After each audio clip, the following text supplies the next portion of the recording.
A 4,000-year-old beer recipe feels both alien and deeply familiar. This is the world of ancient manuals, vast collections of everyday knowledge from cooking to construction that were meticulously recorded and then slowly obscured by time. These texts are far more than historical artifacts. They are vibrant windows into the minds of our ancestors. By the end of this journey, you will see these guides not as dusty relics, but as powerful keys to unlocking our shared human ingenuity. We will uncover why a medical prescription from Egypt is so difficult to understand today, and what a Roman cookbook can tell us about their social world. What do you believe is the most enduring piece of wisdom we have lost from the ancient world? These ancient texts present us with a fundamental paradox. We are reading instruction manuals for a world that no longer exists, written by people who never imagined we would be looking over their shoulders. An Egyptian medical scroll was a practical tool for a practicing physician, not a historical document for future scholars. It assumes a shared understanding of the body, the spirit, and the natural world that is completely foreign to us today. This is why we find texts like the Ebers Papyrus weaving together what we would call science and superstition without any distinction. A prescription might logically call for honey, a known antibacterial agent, to treat a wound, but the same passage could also include a spiritual incantation to ward off evil spirits believed to cause infection. For the ancient Egyptian doctor, these were not separate actions. They were two essential parts of a single, holistic healing process. The methodology and the mythology were inseparable. As historian Dr. Elena Vance explains, we must read between the lines, understanding that every instruction carries cultural assumptions lost to time. This missing context is the silent partner in every ancient manual. A Babylonian recipe for beer might list the ingredients but skip the entire fermentation process, because every brewer in Mesopotamia simply knew how it was done. This common knowledge, so obvious it was not worth writing down, is precisely what we have lost. We are left with a list of ingredients and a frustrating gap in the procedure. Decoding these guides, therefore, requires far more than a simple translation of words. It demands a full cultural immersion. We have to attempt to see the world through their eyes, to understand their unspoken rules and fundamental beliefs. So how do modern researchers even begin to bridge a gap of thousands of years? The answer lies in a fascinating toolkit of methods developed by dedicated historians, archaeologists, and even chemists. Physical survival is the first and most brutal obstacle these texts face. Imagine a 4,000-year-old papyrus scroll, a material as fragile as dried leaves, and the sheer improbability of it lasting into the modern era becomes staggering. Many of these manuals come to us in heartbreaking fragments. They are scrolls charred black by the volcanic fury of Mount Vesuvius, their pages fused into lumps of carbon that scientists must now virtually unfold. They are codices from desert tombs, their pages brittle from centuries of alternating heat and damp, with entire passages lost to water stains or consumed by insects. The Dresden Codex, one of only a handful of surviving Mayan books, suffered immense water damage, its vibrant glyphs blurred and its pages warped into a single, stiff block. Sometimes the evidence of their fragility is written by the ancients themselves. The Edwin Smith Papyrus, an Egyptian surgical treatise, shows clear signs of being carefully repaired in antiquity, with a patch skillfully sewn into the papyrus by a scribe who understood its value. Today, we fight this decay with advanced technology. Multispectral imaging uses different wavelengths of light to peer beneath the surface, revealing ink that has faded to near invisibility to the human eye. For texts like the Dead Sea Scrolls, which were found in thousands of torn pieces, digital tools act as a powerful glue, scanning fragments and stitching them back together in a virtual space. Yet every physical flaw, every torn edge or crumbled section, can erase a crucial measurement, an ingredient quantity, or a final step in a process. The loss of a single line might forever obscure the secret to a Roman concrete formula or the precise timing for a Babylonian beer fermentation. Holding even a fragment of such a text is to hold a small miracle, but recovering the words is only the beginning of the struggle. The next, even greater challenge is waking the languages they are written in from a sleep of millennia. Even if a text survives physically intact, its meaning can remain locked behind a linguistic wall. Ancient scripts were not designed for modern readers. Many, like the wedge-shaped cuneiform of Mesopotamia or the intricate glyphs of the Maya, present a monumental decoding challenge from the start. They often lack the familiar elements we rely on, like vowels, spaces between words, or punctuation. A single, continuous line of symbols might contain an entire set of instructions, but without the key to break it apart, it is just an impenetrable sequence. The Rosetta Stone was the legendary key for Egyptian hieroglyphs, but for countless other manuals, no such bilingual dictionary exists. Texts like Hittite ritual guides are filled with untranslated loanwords, specialized terms borrowed from neighboring cultures that were so common they were never defined. Linguist Dr. Ben Carter highlights the fluidity of these languages, noting that a single symbol might mean water in one context and chaos in another, depending on the era. This ambiguity turns simple instructions into cryptic riddles. Consider a Sumerian administrative manual. It might meticulously record the distribution of grain and livestock, but it mixes different numerical systems within the same tablet. A modern scholar cannot simply read the numbers.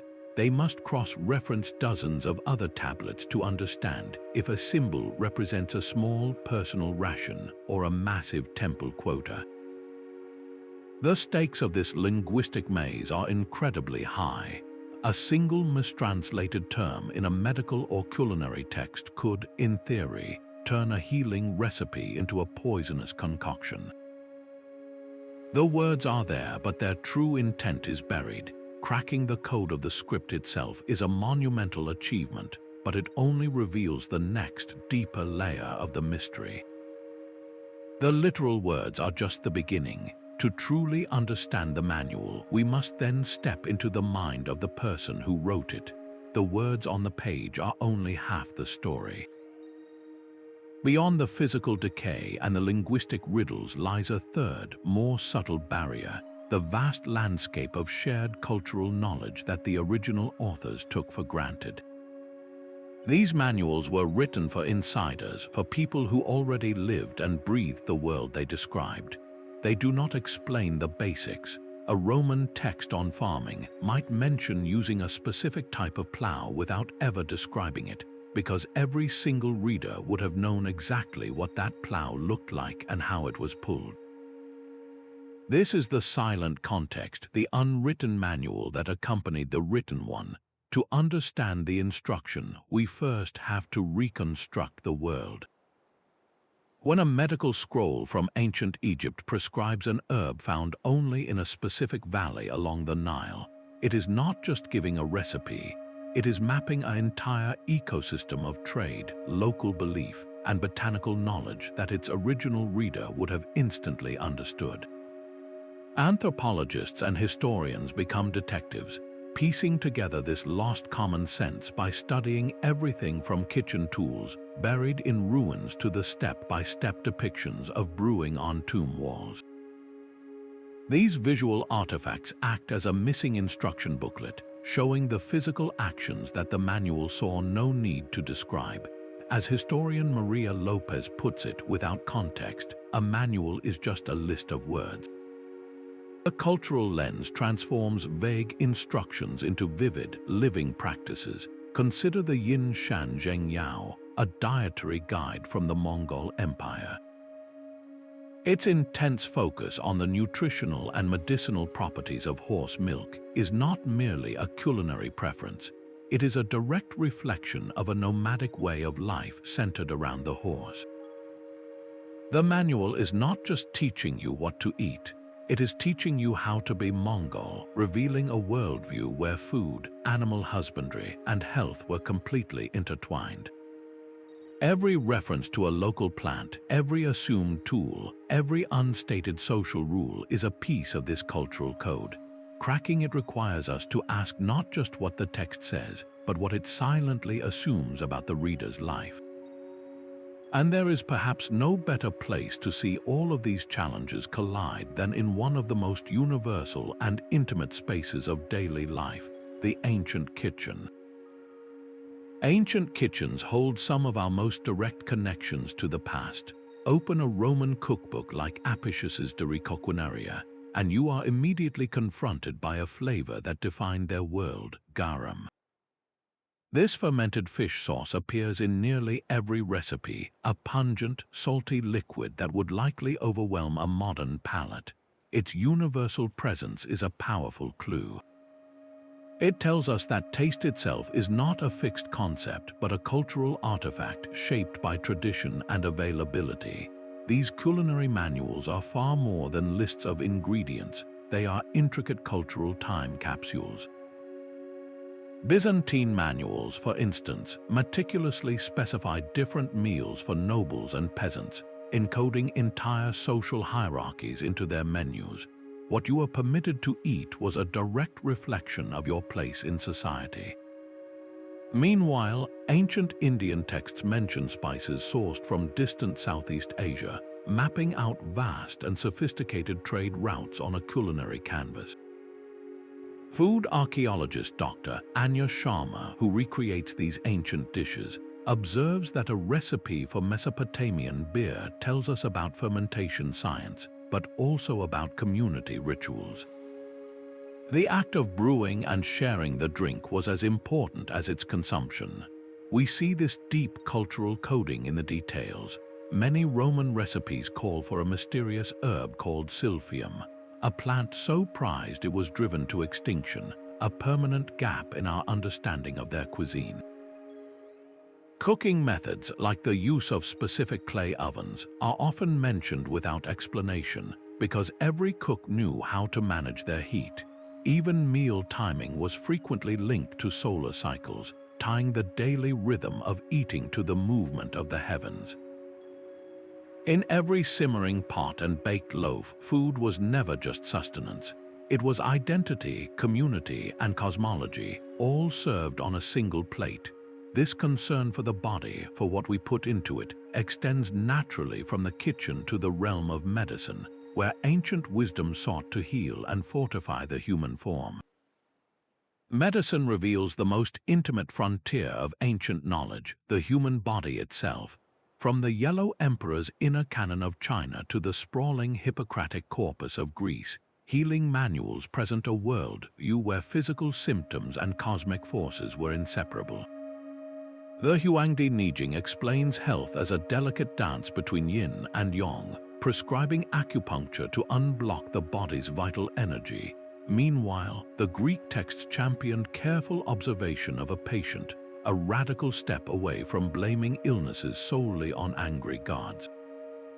Yet these two approaches were not strictly divided. They often coexisted in the very same scroll. A Greek physician might logically advise using willow bark, a natural source of aspirin, to reduce a fever, while the same text could also recommend a specific chant to aid the recovery process. Medical historian Dr. Kenji Tanaka observes that ancient doctors understood anatomy through generations of trial and error, but they explained its workings through the lens of cosmology. Their practical knowledge was profound. Egyptian papyri show they knew honey's power to coat and protect wounds from infection, and Ayurvedic surgeons in ancient India developed remarkably precise tools for delicate procedures like cataract removal. Yet this empirical skill was framed within a holistic vision. Health was not just the absence of disease, it was a state of balance between the individual's diet, their local environment, and their mental state. A treatment was not complete if it only addressed the physical symptom. It had to restore harmony to the person's entire life. This intricate blend of the practical and the spiritual was not confined to healing the body. It was the same foundational thinking that ancient engineers applied to shaping their world, constructing monuments meant to last for eternity. From the intimate care of the body, we move to the monumental shaping of the world itself. Architectural manuals are the blueprints of civilization, revealing how societies translated their deepest values into stone and space. The Roman engineer Vitruvius, in his 10-volume work De Architectura, laid out principles that guided the construction of everything from vast aqueducts to public theaters. He argued that structures must possess three core qualities: firmitas or durability, utilitas commodity, and venustas delight. This philosophy ensured that a building was not merely functional, but also beautiful and enduring. These texts encoded universal mathematical ratios, like the golden section seen in the harmonious proportions of Greek temples, and a deep respect for local materials. In Mesopotamia, construction manuals would have detailed the use of sun-dried adobe bricks, the most logical and available resource in a land short on stone but rich in clay and sun. Modern engineer Dr. Fatima Al-Jamil points out that these ancient builders solved problems we still grapple with today: ventilation, drainage, earthquake resistance, all with remarkably limited technology. They did not fight their environment, they collaborated with it. We see this brilliant adaptation in the case of Machu Picchu. The construction of its legendary agricultural terraces was guided by an intricate Inca understanding of hydrology. The stone structures are not just retaining walls, they are complex drainage systems, carefully designed to manage the intense mountain rainfall and prevent erosion, allowing agriculture to flourish on a steep mountainside. Across the world, the soaring medieval European cathedrals were built from guild manuals, secretive texts passed down through generations of masons. These books held the geometric secrets for transforming blocks of stone into seemingly weightless vaults and flying buttresses, all pointing toward the heavens. Every structure, from a humble Mesopotamian home to a grand cathedral, was a statement. The materials chosen, the proportions used, and the problems solved all reflect a culture's relationship with its gods, its environment, and its own social order. But these magnificent blueprints were worthless without the human hands to bring them to life. The knowledge of the master builder meant nothing without the skilled craft of the stonemason. This reliance on unwritten, hands-on expertise presents the final, and perhaps most profound, challenge in understanding these ancient guides. The true master was not the book, but the person who had internalized its lessons through a lifetime of practice. These manuals of craft and trade are the beating heart of ancient economies. They capture the precise moment when raw material is transformed by human skill into an object of both utility and beauty. An Egyptian papyrus on glassblowing does not just list steps, it codifies the exact temperature and the specific motion required to gather molten glass on the end of a blowpipe, a technique so revolutionary it spread across the ancient world. Similarly, Chinese scrolls on sericulture, the art of silk production, meticulously detail the life cycle of the silkworm and the complex process of unraveling the cocoon to spin a single, continuous thread. This was knowledge so valuable that for centuries, revealing these secrets beyond China's borders was a crime punishable by death. These texts were not just reference books. They were the core curriculum for apprentices, the guardians of quality.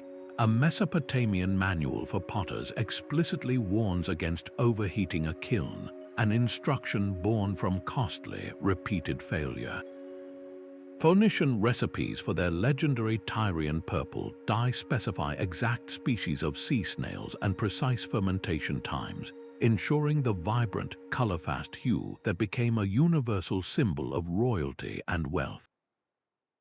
Artisan Dr. Leo Morau, who studies these techniques, explains that every stitch or stroke was a decision rooted in tradition and innovation. The artisan was not a mere copyist. They operated within a strict framework of proven methods, yet their individual mastery allowed for subtle expressions of artistry within those rules. We see this beautiful intersection in documents like the Mappi Clavicula, a medieval European compendium that mixes recipes for metal alloys with instructions for creating counterfeit gemstones.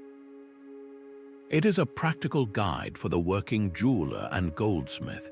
Centuries later, Japanese woodblock printing manuals meticulously documented the roles of the artist, the carver, and the printer, preserving the collaborative process that gave rise to the iconic ukiyo-e art. These pages are filled with more than just instructions. They are filled with a palpable sense of pride, a commitment to precision that defined pre-industrial work.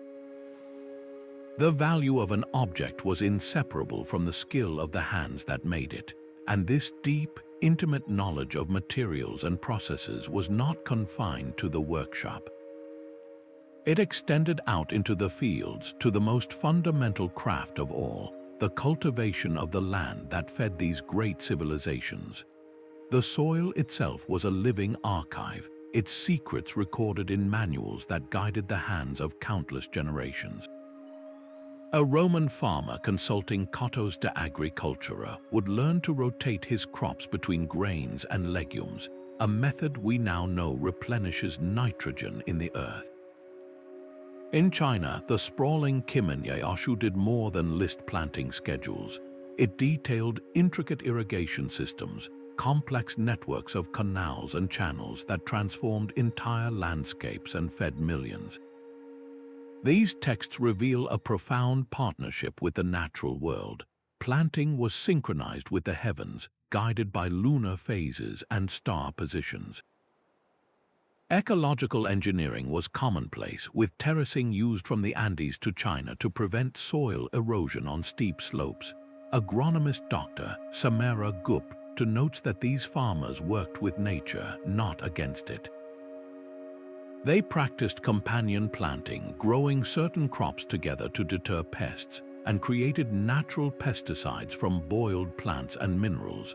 Their wisdom was systematic. They developed intricate soil classification methods, categorizing earth by its color, texture, and what it would best support. They kept meticulous livestock breeding records, tracking the lineages of their best oxen and sheep to strengthen their herds. And this entire cyclical rhythm of sowing, tending, and reaping was encoded into the cultural fabric through almanacs that scheduled harvest festivals, linking community celebration directly to agricultural success. Even the fragmented Maya agricultural codex shows how the cultivation of corn or maize was far more than a farming technique. It was the very foundation that supported their towering pyramids and complex empires. Every kernel was a unit of civilization. Farming was never just about producing food. It was the fundamental act of sustaining a community, a calendar of collective labor that structured the entire year. And just as these manuals provided order for the land, other ancient texts sought to impose order on the people living on it, creating guides for how to behave in a civilized society. Within the walls of the home, history whispers in the rhythm of daily chores. Ancient household manuals reveal a world where the division of labor was a blueprint for the entire social order. A Greek text on oikonomikos, or household management, meticulously catalogued the duties of enslaved individuals, from grinding grain to attending to guests, framing the home as a microcosm of the state. In Ming Dynasty China, instructional guides for women focused intensely on embroidery and intricate rules of etiquette, tying a family's honor directly to the domestic skills and comportment of its female members. These documents are powerful maps of gender and class. The Roman ideal of the matrona, the respected wife and mother, was embodied by her mastery of wool spinning, an activity so central to her identity that a distaff and spindle were often buried with her. Byzantine household guides draw a sharp line between the urban tasks of a city dweller, like managing a stock of olive oil, and the rural chores of a farmstead, like cheese making. Historian Dr. Rebecca Lynn observes that these texts show how domestic space was organized not just for efficiency, but for social control, ensuring every member of the household knew their place and their work. The practical wisdom in these pages is strikingly tangible. We find cleaning recipes that instruct the use of vinegar and ash as abrasive scrubbers, and child-rearing advice from medieval Islamic texts that blends playful activities with early moral instruction. These countless hands, mostly unnamed and uncelebrated, were the true engine of civilization. Their unceasing labor in the kitchen, the courtyard, and the nursery made everything else possible. The management of a single household, however, was a small rehearsal for the immense challenge of governing an entire empire. A sprawling empire runs on more than just grain and stone, it runs on rules. Legal and administrative manuals were the great engines of order for the ancient world, vast systems of control etched into clay and stone. The Code of Hammurabi, carved onto a towering black diorite stele, presented its laws as a divine gift from the sun god Shamash.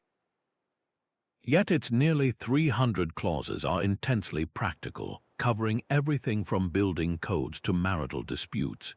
It famously operated on a principle of retributive justice, an eye for an eye, but its true aim was often restitution, imposing fines for theft to restore balance rather than simply inflict pain.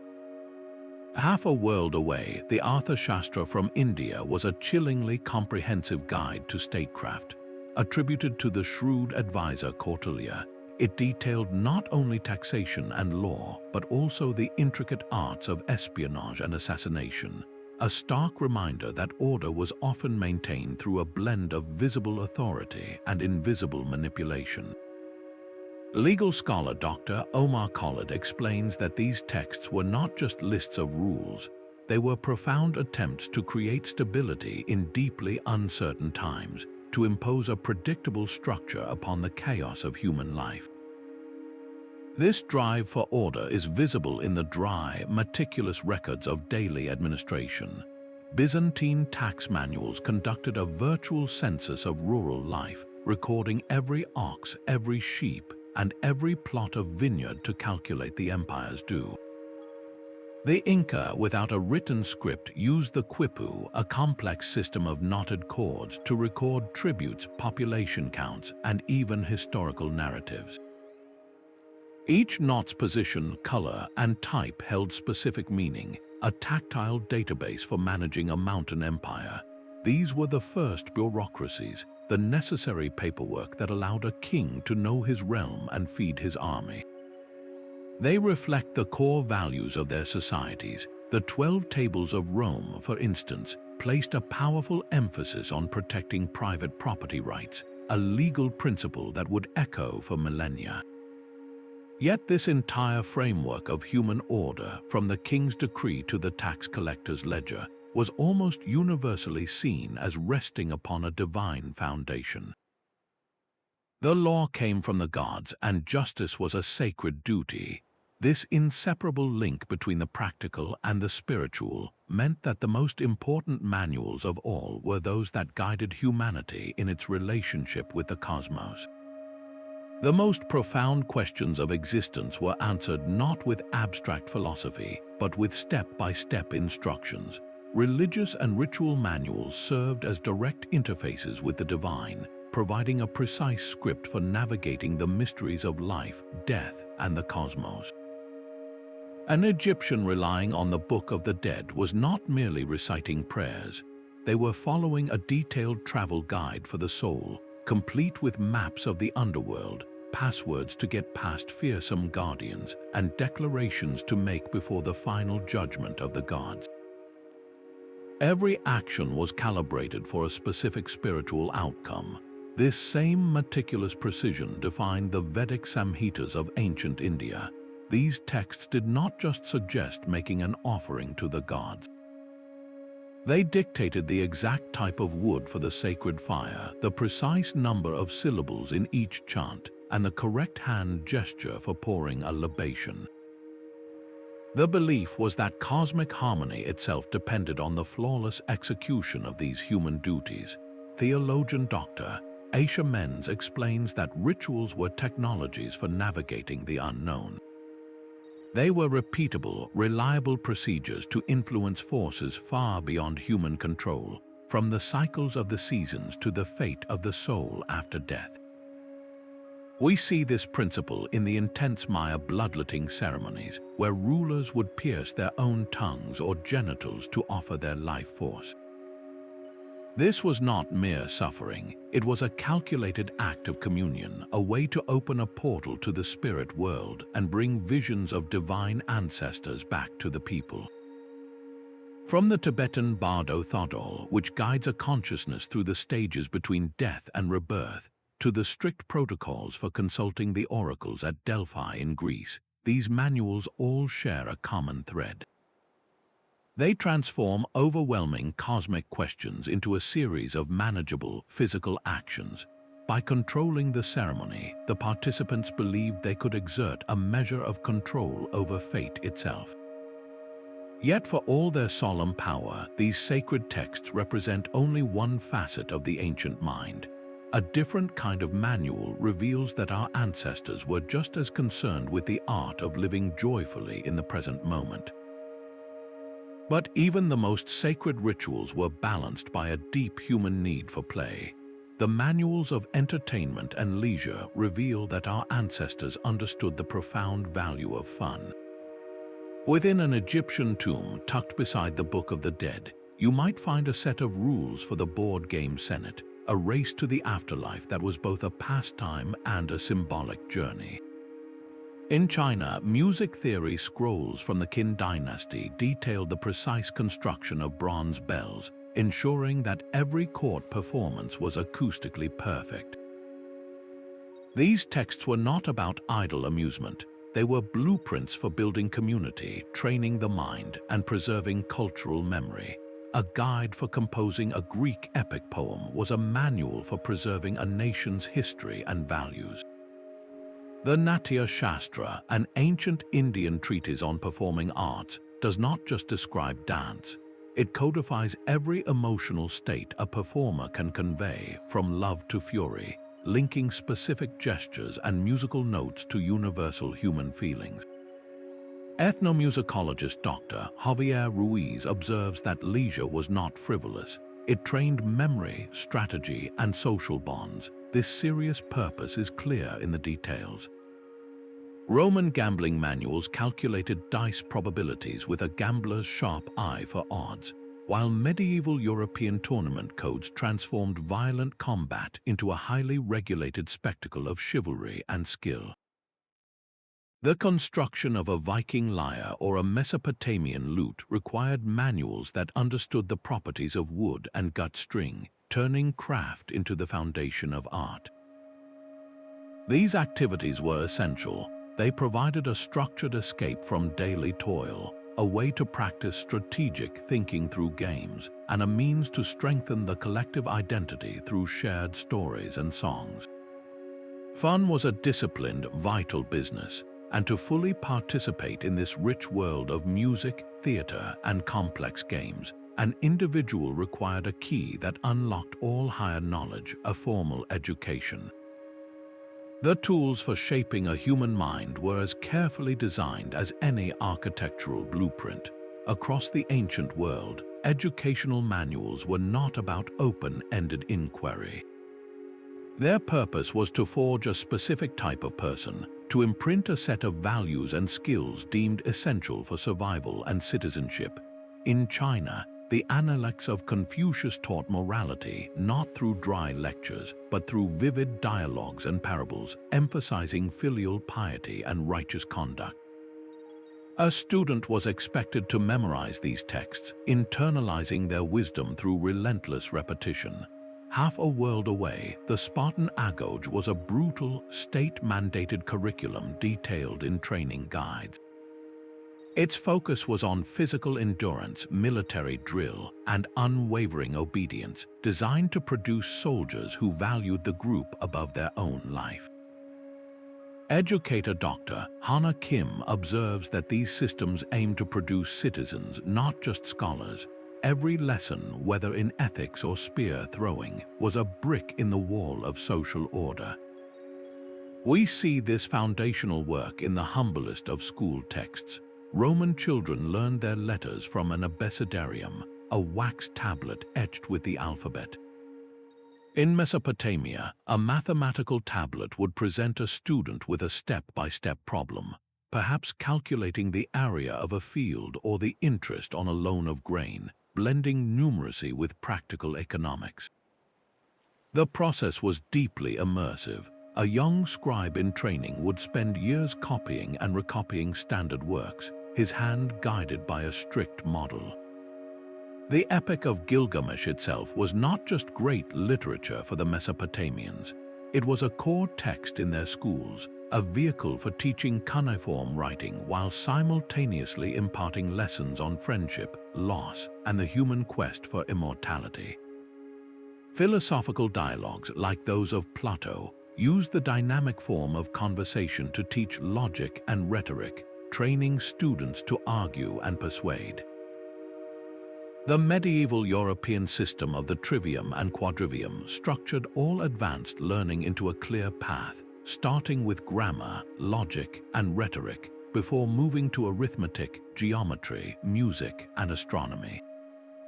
This was not a gentle process. Discipline was often physical, and rote memorization was the primary engine of learning. Yet within this rigid framework, these pedagogical systems were remarkably effective. They transmitted the core knowledge of a civilization, generation after generation, ensuring that its language, its laws, and its very identity would endure. And just as these methods for training the mind evolved, so too did the physical objects that carried their instructions, setting the stage for the most pivotal revolution in the history of knowledge itself. The human drive to invent is etched into the most practical manuals of all. These are not mere lists of tools, but blueprints for reshaping reality itself. The notebooks of Heron of Alexandria reveal a mind dancing centuries ahead of its time, detailing mechanical puppets powered by steam and complex vending machines for holy water. He called them automata, self-operating devices that seemed to possess a life of their own. At the same moment, in Han Dynasty China, technical manuals were codifying the art of papermaking, transforming pulp and rags into a medium that would carry knowledge across the world, while other texts detailed the mysterious properties of the lodestone spoon, the first compass guiding travelers across trackless landscapes. These documents are powerful proof that innovation is not a modern phenomenon, but a fundamental human trait. As engineer Dr. Liam O'Connell notes, they prove innovation is not modern, it is human. This inventive spirit was always rooted in solving immediate, tangible problems. Persian engineering manuals captured the elegant design of vertical windmills, harnessing the relentless desert winds to grind grain and pump water, transforming arid landscapes into productive centers. In the Andes, the knowledge for building suspension bridges from woven grass ropes was not written in a book, but passed down through generations. These swaying structures, capable of spanning vast gorges, were feats of community engineering, vital for connecting the sprawling Inca Empire. Deep underground, Roman mining manuals detailed dewatering machines and ventilation shafts, showing a ruthless efficiency in their quest for metals. They used water wheels and reverse overshot wheels in a cascade of power to drain flooded mines, all to feed an empire's insatiable demand for silver and lead. What unites these diverse creations is their foundation in methodical problem-solving. The medieval sketchbook of Villard de Honnecourt, filled with diagrams for sawmills and perpetual motion machines alongside his architectural plans, shows this same restless curiosity. It was a personal archive of how things worked, a collection of solutions waiting for their problems. Every sketch, every description, was a leap of imagination made solid through trial and error. And this same ingenuity that built machines to serve human needs was also directed upward, toward the greatest mystery of all, the silent, ordered movements of the heavens. The silent clockwork of the heavens was humanity's first and most reliable guide. Long before satellites, our ancestors wrote detailed manuals for navigating by the stars, transforming the night sky into a vast, readable map. Babylonian astronomers etched their observations onto clay tablets, meticulously tracking the cyclical movements of Venus with a precision that still astounds modern scientists. These were not abstract studies, they were practical tools for survival. The Egyptian Sothic calendar, synchronized with the annual rising of the star Sirius, accurately predicted the life-giving floods of the Nile, the very heartbeat of their agriculture. Across the world, Polynesian navigators created something even more enigmatic: stick charts. These intricate lattices of twigs and shells did not map the stars but the ocean itself. They encoded the subtle patterns of swells and currents, a tactile manual for reading the sea's hidden pathways to voyage across thousands of miles of open Pacific. Astronomer Dr. Chloe Patracki summarizes this universal insight, noting they used the stars as clocks, calendars, and compasses. This celestial knowledge was deeply intertwined with belief. Mayan codices tied the terrifying event of a solar eclipse directly to the anger of the gods, requiring ritual responses to restore cosmic balance. The tools they invented were marvels of ingenuity. Greek manuals detailed the use of the astrolabe, a complex handheld computer that could calculate latitude and tell time. Arab astronomers produced zyges, vast volumes of astronomical tables that charted planetary positions with stunning accuracy. Viking sagas speak of using a sunstone, a crystal that could locate the sun's position even through dense cloud cover or fog, guiding their longships across the North Atlantic. This was knowledge that shaped entire worldviews. To plot your course by the stars was to believe in an ordered, predictable cosmos. It was a declaration that the universe, for all its mystery, followed rules that the human mind could decode and trust. And this profound sense of order and wonder, born from the marriage of precise observation and cosmic imagination, found its ultimate expression not just in charts and tools, but in the stories and images humanity created to make sense of it all.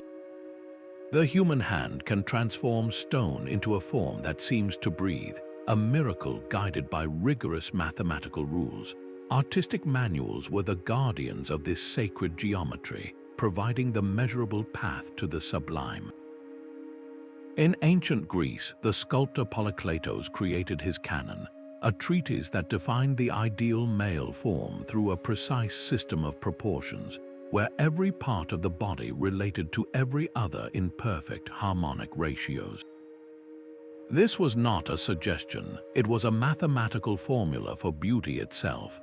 Half a world away, the Indian Shilpa Shastras provided equally intricate instructions for sculptors, dictating everything from the correct posture of a deity to the exact mood that should emanate from a finished statue. Art was a spiritual technology, a way to make the divine visible and tangible on earth. As art historian Dr. Silvia Rossi explains, beauty was a divine principle, measurable and teachable. These texts covered the entire creative process, from sourcing materials to the final symbolic gesture. Egyptian manuals detailed the complex, multi-step creation of Egyptian blue, the first synthetic pigment in history, a vibrant color that held its brilliance for millennia. Buddhist artists worked from pattern books that encoded entire philosophies into symbolic motifs, where a simple lotus flower represented spiritual purity rising from the mud of the material world. This disciplined approach to creativity flourished across cultures. In the Islamic world, calligraphy was not merely writing, it was the visual embodiment of the divine word. Manuals for this sacred art prescribed the exact angle of the reed pen and the proportional relationship between every curve and dot, turning script into a breathtaking geometric dance. Korean potters guarded secret notebooks filled with glazing recipes, formulas that, when fired in the kiln, produced the legendary celadon wares with their subtle, jade-like hues and intricate crackle patterns. And in Polynesia, masters of tattoo used pattern books of ancestral designs, each mark encoding genealogy, status, and spiritual protection into the living canvas of the skin. This reveals a profound truth about ancient creativity. It was not about unbridled, chaotic expression.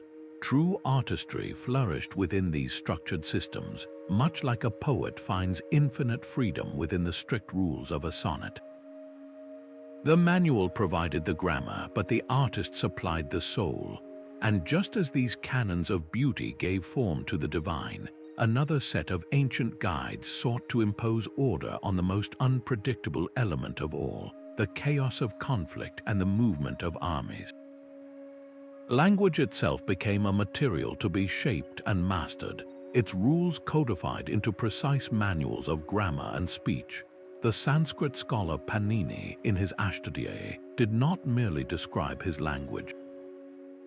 He engineered it, creating nearly 4,000 rules of stunning logical complexity that could generate every correct form of Sanskrit poetry and prose. This was a grammatical machine, an algorithm for thought and expression. In the Roman world, Aelius Donatus produced his Grammatica, a text that would become the bedrock of Latin education for over 1,000 years, drilling students in the parts of speech and proper pronunciation. These works were not dry academic exercises.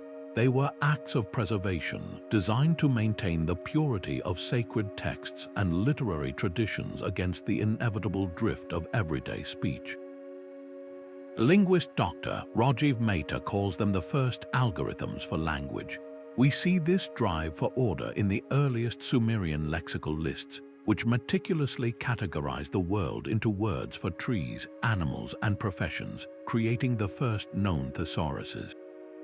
In China, rhyme dictionaries were essential tools for poets composing in the strict tonal patterns of classical verse, ensuring every line resonated with cultural and auditory perfection.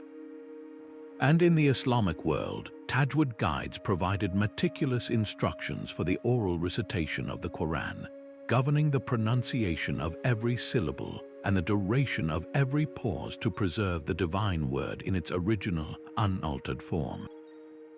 These grammatical manuals were the invisible infrastructure of civilization. They enabled a Buddhist monk in China to read a sutra translated from Sanskrit and a medieval scholar in Paris to pass the Latin of Cicero. They built bridges of understanding across empires and centuries, but for empires to communicate with one another in the present tense, a different kind of manual was required, one that dealt not with the rules of language, but with the delicate art of power and persuasion between states. The true chessboard of power extended far beyond the battlefield, into the hushed halls where alliances were forged with words. Diplomatic manuals were the ultimate guides to this subtle art, teaching rulers how to navigate the treacherous waters of international relations with a blend of grand ceremony and ruthless pragmatism. Kautilya's Arthashastra from ancient India did not shy away from advising a king to deploy spies, assassins, and courtesans to destabilize a rival, viewing such tactics as essential tools of state. Centuries later, Byzantine manuals focused intensely on the power of rhetoric, training imperial envoys to use flawless logic and emotional appeal to outmaneuver their counterparts at the negotiating table. These texts meticulously outlined every aspect of protocol, from the precise hierarchy of gift exchanges to the elaborate choreography of a treaty signing ceremony. A Mongol Paysa passport, for instance, was not just a travel document. It was a physical manifestation of the Great Khan's authority, a metal or wooden tablet that commanded local officials to provide the bearer with horses, food, and safe passage. The famed Amarna letters, a cache of Egyptian correspondence with Hittite and Babylonian kings, reveal this diplomatic dance in action. Pharaohs and their counterparts negotiated marriages, exchanged lavish gifts of gold and ivory, and couched thinly veiled threats in the language of brotherhood and mutual respect. Political scientist Dr. Elena Voronova observes that these manuals recognized a fundamental truth, that power depended as much on perception and persuasion as it did on military might. A Renaissance Italian guidebook for envoys would have instructed a diplomat to note everything about a foreign court, from the king's favorite wine to the hidden factions among his advisors, understanding that such intimate knowledge was a currency more valuable than gold. This intricate game ensured the survival of empires, turning potential enemies into temporary allies through a carefully managed theater of respect and implied force. But while these texts taught leaders how to manage the human world, an entirely different set of ancient guides sought to decipher the even more complex rules of the natural world surrounding them. The natural world was the first great library, and our ancestors were its first librarians. They did not merely live within nature. They sought to catalog it, to understand its logic and harness its power for both body and spirit. Aristotle's monumental History of Animals attempted a grand classification of life, sorting creatures not just by their physical form, but by their habitats and behaviors, laying a foundational stone for the entire science of biology. In China, the Benkao Gangmu was an immense encyclopedia of natural medicine, describing thousands of plants, animals, and minerals with meticulous notes on their healing properties. Yet these early taxonomies were a fascinating blend of sharp-eyed observation and inherited myth. The Roman writer Pliny the Elder accurately described the intelligent, social behavior of dolphins, while bestiaries from medieval Europe filled their pages with unicorns and dragons, creatures born from rumor and moral allegory. Biologist Dr. Aaron Levy explains that these texts laid the groundwork for taxonomy, even with limited tools. They were doing the essential work of trying to bring order to the overwhelming diversity of life. This drive to classify was universal.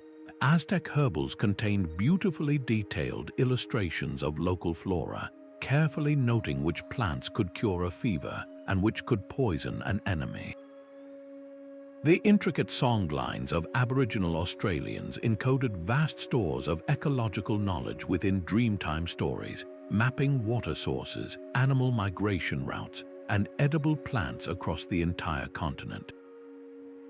A medieval hunting treatise was far more than a guide to the chase. It detailed the life cycle of the stag, the best seasons for hunting, and how every part of the animal, from its meat to its antlers, could be used, weaving together zoology, resource management, and noble ritual. This knowledge was never purely practical. It was deeply spiritual. To know an animal was to understand its place in a cosmic order, and to know a plant was to access its hidden spirit for healing. But how could you accurately describe the shape of a leaf, the trajectory of a bird's flight, or the proportions of a temple without a common language of measurement? This entire intricate system of understanding the world relied on a hidden framework of numbers. Numbers are the silent architecture of civilization, a universal language that built empires long before equations were ever written down. The Rhind papyrus from ancient Egypt presents a collection of mathematical problems that feel immediately familiar, like calculating how to divide 9 loaves of bread equally among 10 men. But its solutions reveal a mind that saw geometry in grain and fractions in a farmer's yield. It was a tool for scribes, a manual for managing the state's resources with precision. Meanwhile, a world away, the Babylonian tablet known as Plimpton 322 reveals an even more abstract pursuit. It meticulously lists what we now call Pythagorean triples, sets of 3 whole numbers that perfectly describe the sides of a right triangle. This was not just theory, it was practical knowledge for surveying land, constructing buildings, and orienting temples to the heavens. These cultures thought in different numerical languages. The Babylonians used a sophisticated base 60 system, a legacy that still echoes in our 60-minute hours and 360-degree circles. The Egyptians relied on unit fractions, breaking every calculation into sums of parts. Yet both shared a common goal: to impose order on the chaotic realities of daily life. As mathematician Dr. Y. Zhang observes, their math was embedded in life, building, trading, worshipping. We see this embedded genius everywhere. In ancient India, mathematical sutras provided poetic, almost magical, rules for rapid calculation, allowing a merchant to compute complex interest rates in his head. The Maya developed a profound concept of zero as a placeholder, a philosophical leap that allowed them to chart astronomical cycles across vast expanses of time. And while the Romans are famed for their cumbersome numerals, their engineers relied on abacus manuals, using beads on a counting board to perform the rapid calculations needed to pay a legion or budget an aqueduct's construction. Every tally of grain, every measurement of a field, every tax record was an expression of this numerate power. To control numbers was to control the world. And this mastery over the present, this ability to calculate and predict, naturally led to an even more audacious ambition: the desire to peer around the corner of time itself. Peering into the future was a matter of state security, a calculated process guided by rigorous manuals. Babylonian priests would examine the liver of a sacrificed sheep, its lobes and markings forming a celestial map they believed foretold the outcome of a coming battle.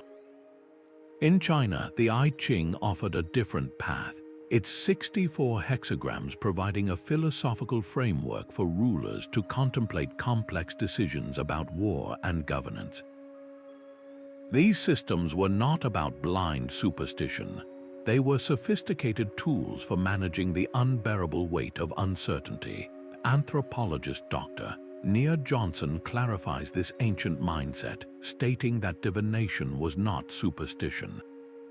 It was a decision-making tool for high-stakes situations where information was scarce and the consequences of a wrong choice were catastrophic.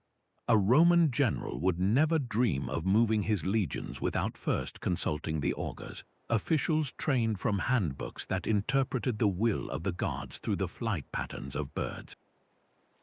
Across the Sahara, Ifa priests in West Africa recited thousands of poetic verses associated with specific patterns cast with palm nuts or a chain, offering counsel on everything from illness to marriage.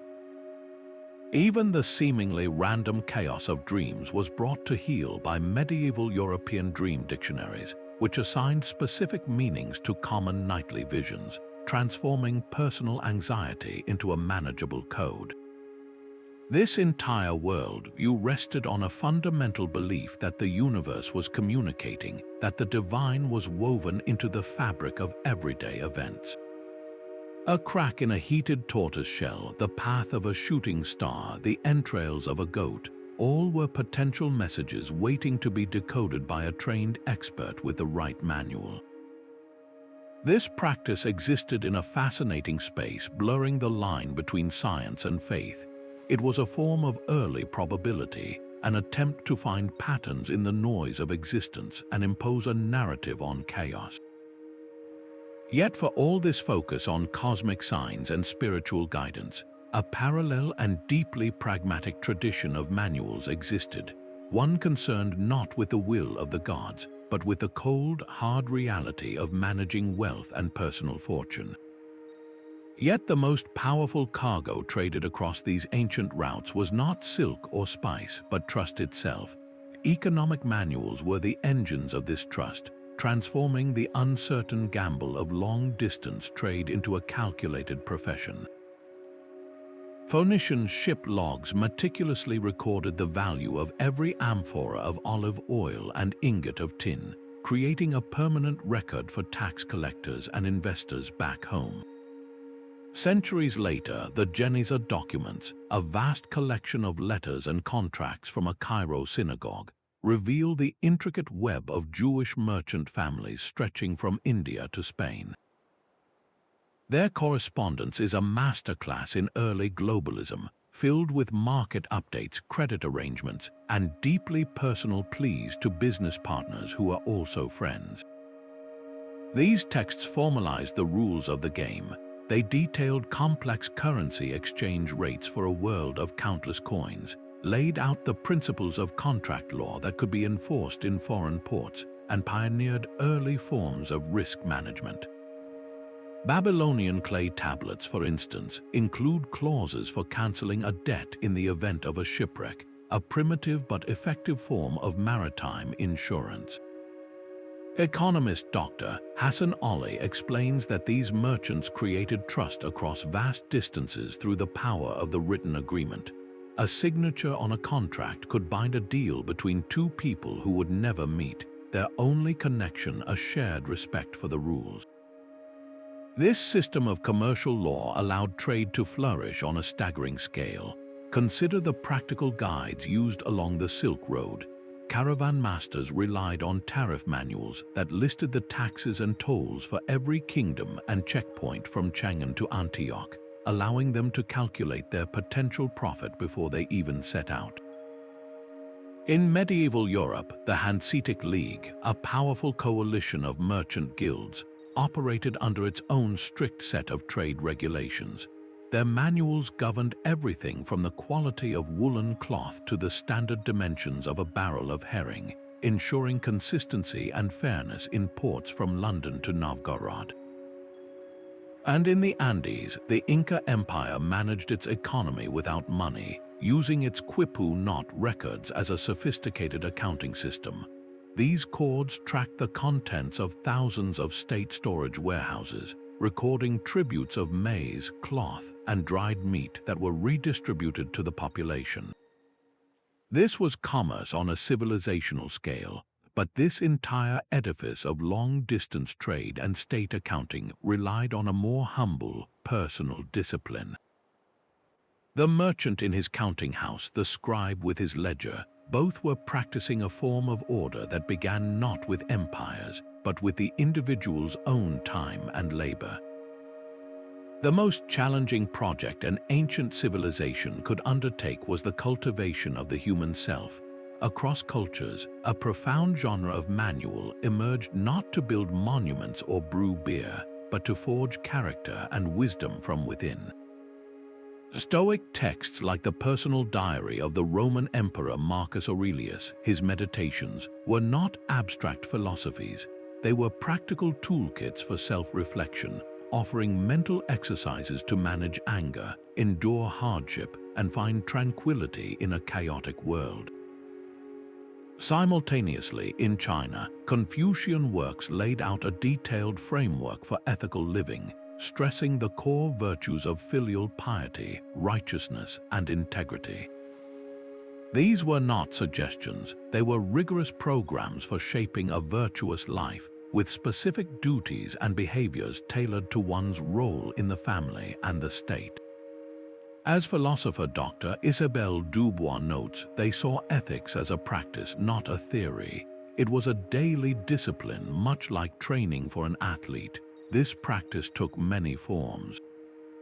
Buddhist sutras provided guided meditations to systematically cultivate compassion for all living beings. Renaissance conduct books taught aspiring courtiers the intricate arts of conversation, graceful movement, and strategic discretion. In Puritan communities, individuals kept meticulous diaries not as simple journals, but as moral ledgers, tracking their daily progress against sin and scrutinizing their own conscience for any failing. Self-improvement was understood as a lifelong journey, a slow and deliberate carving of the soul, and this intimate work of shaping a virtuous individual was always performed with one eye on the social world, because a well-lived life was ultimately measured by its harmony with others.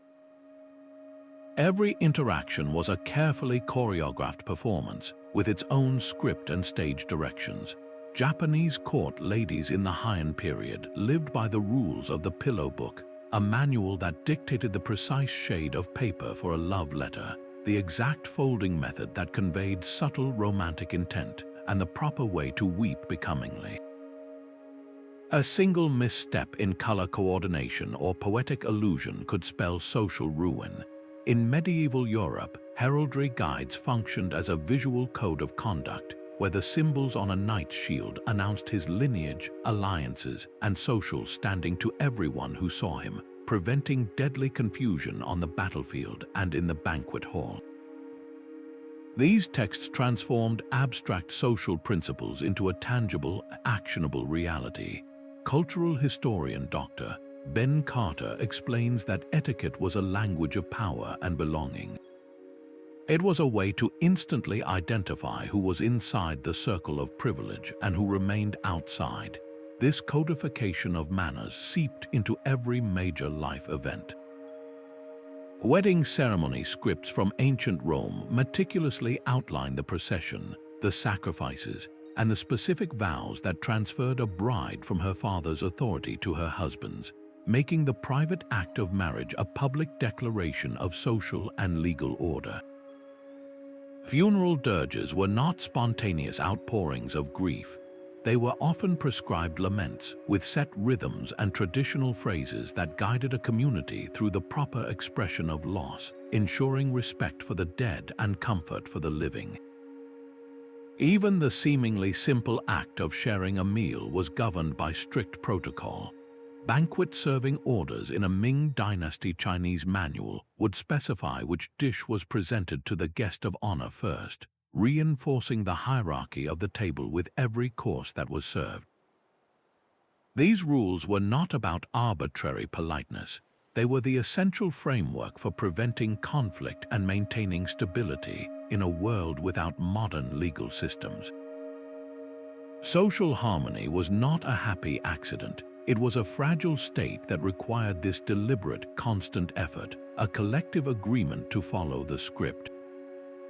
And just as these manuals sought to bring order to human society, our ancestors created an even more ambitious set of guides to understand their place within the vast, silent order of the universe.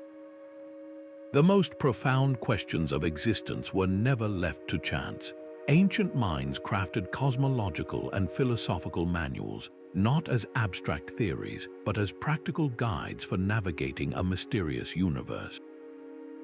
In China, the Tao Te Ching framed reality as a perpetual dance between opposing forces, yin and yang, teaching that true wisdom lay not in resisting this flow but in harmonizing with it. At nearly the same time, Greek thinkers like Heraclitus were recording fragments that declared the fundamental nature of the world was change itself, a river into which no one could step twice. These were not just ideas, they were operating systems for living. An Epicurean manual, for instance, was less about indulgence and more about a disciplined pursuit of tranquility, advising followers to withdraw from the anxieties of public life to find peace in friendship and simple pleasures. Philosopher Dr. Lena Schmidt captures the enduring resonance of this quest, noting they ask the same questions we do, but with different tools. This universal drive to explain our place in the cosmos took breathtakingly diverse forms. The Hindu Upanishads contemplated Brahman, the single, infinite reality underlying all the illusion and diversity of the world, equating the individual soul with this universal essence. Greek cosmogonies like Hesiod's Theogony personified the emergence of order from primal chaos, creating a family tree of gods to explain everything from the seasons to the stars. And in Australia, Aboriginal songlines did not merely map the land. They were sung narratives of the dreamtime, charting the paths of ancestral creator beings across the continent, weaving lore, geography, and cosmology into a single, living manual for existence. This was a world where every domain of knowledge, from the movement of planets to the rules of society, was understood as part of one interconnected whole. The quest for meaning was the thread that tied everything together. Today, armed with telescopes and particle accelerators, we are still attempting to answer their fundamental questions, using the language of modern science to revisit those ancient, foundational insights about the nature of reality itself. The silent words of these ancient manuals are now finding a voice in the hum of modern laboratories. This is the world of experimental archaeology, where scholars do not just read the texts, they test them. At the University of Pennsylvania, biomolecular archaeologist Patrick McGovern peers into the molecular ghosts left behind in clay pots. By analyzing microscopic residues, he has recreated beers once drunk in Pharaoh's Egypt and perfumes that once graced the courts of Midas. These are not mere approximations. They are tangible revivals of sensory experiences lost for millennia. In another corner of science, engineers construct precise scale models of Roman cranes and siege engines, following the specifications in engineering manuals to the letter. They are not building for function, but for verification. Can a team of men, using a treadwheel described by Vitruvius, actually lift the multi-ton stone blocks used in the Colosseum? The answer, proven through physical strain and mechanical principle, is a resounding yes. These reconstructions are the ultimate litmus test for history. Does a 4,000-year-old Egyptian prescription for an eye salve, when recreated with its original ingredients, actually fight infection? Laboratory results confirm that it does, its antibacterial properties validating a healer's long-forgotten expertise. This empirical bridge to the past is built with sophisticated tools. Nutritional scientists analyze the chemical composition of prehistoric human bones, reconstructing entire diets from isotopic signatures. Structural engineers place replicas of intricate Inca stonework on hydraulic presses, measuring the astounding strength of their interlocking, mortar-less joints. Astronomers run software that rewinds the sky, checking the meticulous eclipse records of Babylonian priests against our own celestial models, and finding their observations were stunningly accurate. This work proves that these ancient guides are more than cultural artifacts. They are repositories of hard-won, practical truth. Yet for all the data these experiments yield, their deepest value is not found in a spreadsheet. The true breakthrough is a spark of empathy. When a modern brewer tastes the sour, fruity tang of a resurrected Mesopotamian beer, they are not just analyzing a compound. They are sharing a moment of refreshment with a fellow craftsman who lived 4,000 years ago. When an engineer feels the wood of a reconstructed Roman crane groan under the weight of a stone, they are connected to the sweat and triumph of the original crew. Reconstruction is the closest we can come to a conversation with the past, a dialogue built not on words, but on shared physical experience. Behind the precise instructions of every ancient manual, we find the faint but indelible fingerprints of the people who created them. These texts were not produced by anonymous machines. They were copied, composed, and corrected by human hands, each with their own story.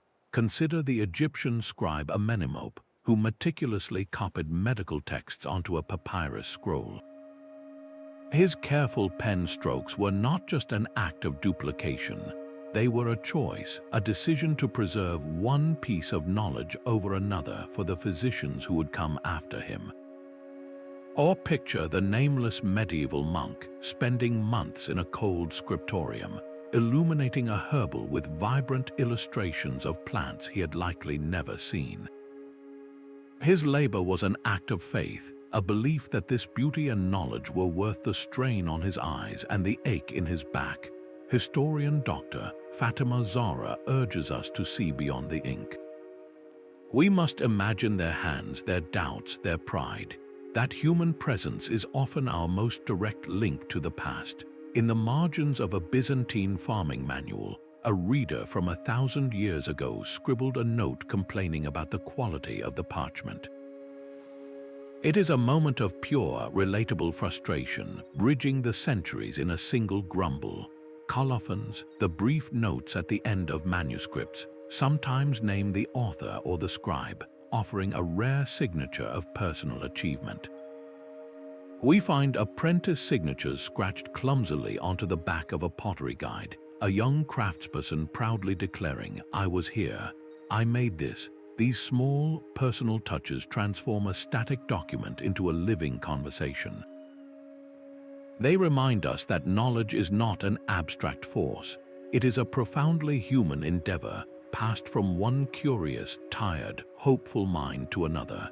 And it is that very sense of shared humanity, the recognition of ourselves in their struggles and their triumphs, that fuels our relentless drive to save these fragile treasures from the silence of time.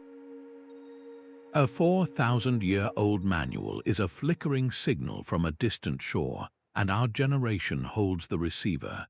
The race to preserve these fragile texts is a global undertaking, a quiet battle fought in climate-controlled vaults and on digital frontiers.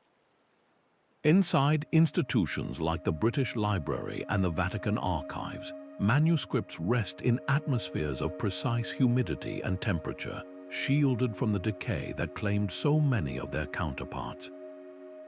Yet physical protection is only the first step.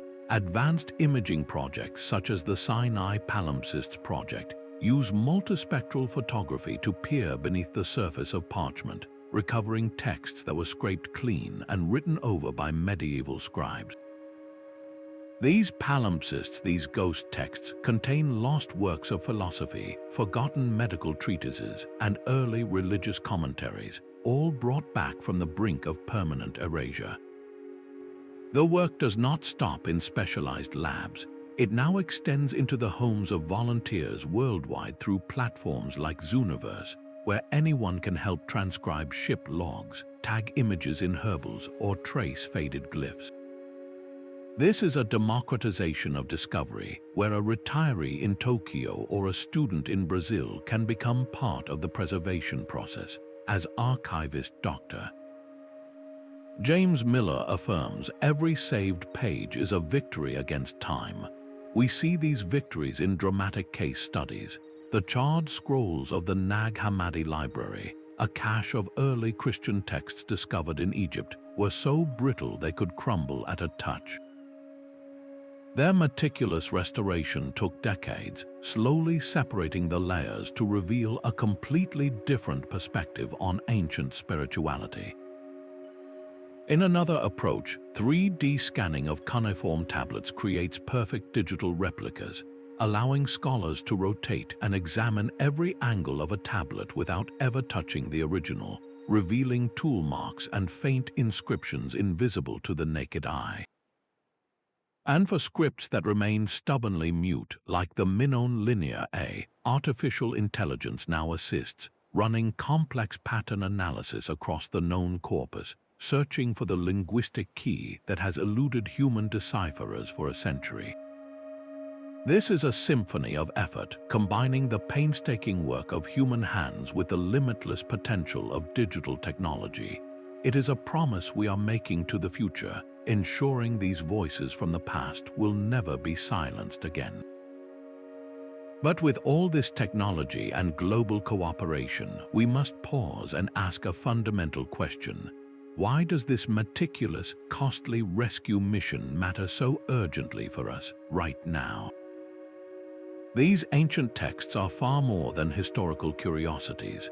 They offer a deep well of practical wisdom for the challenges we face today, from environmental crises to personal burnout. Consider the Romans, masters of hydraulic engineering. Their intricate aqueducts and urban drainage systems were feats of long-term planning, designed to work with gravity and the local landscape.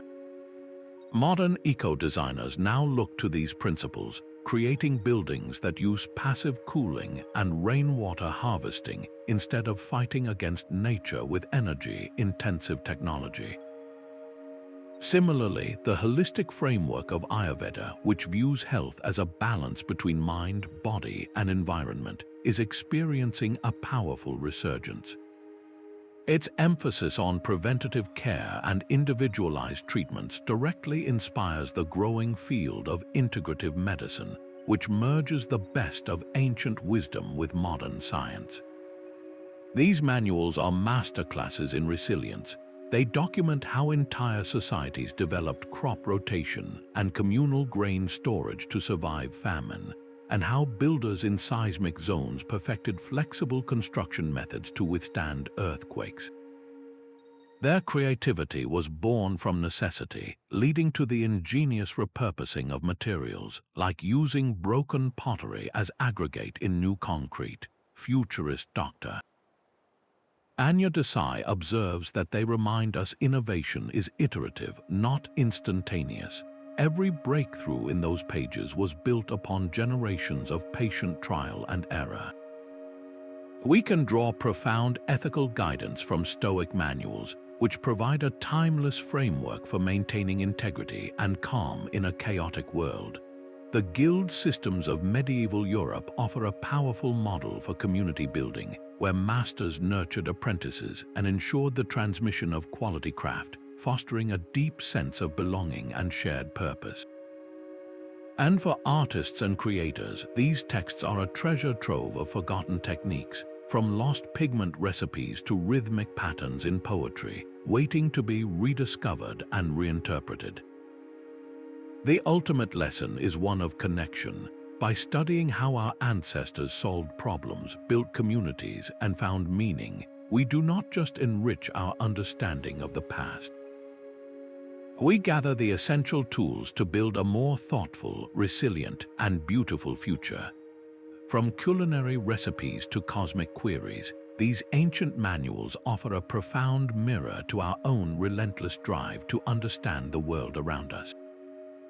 They are not just lists of instructions, they are the crystallized ingenuity of countless generations, a testament to our shared need to bring order out of chaos and to find beauty in the practical. Our journey through them reveals that true decoding demands more than linguistic skill. It requires immense patience, a deep well of empathy, and a collaborative spirit that bridges the sciences and the humanities.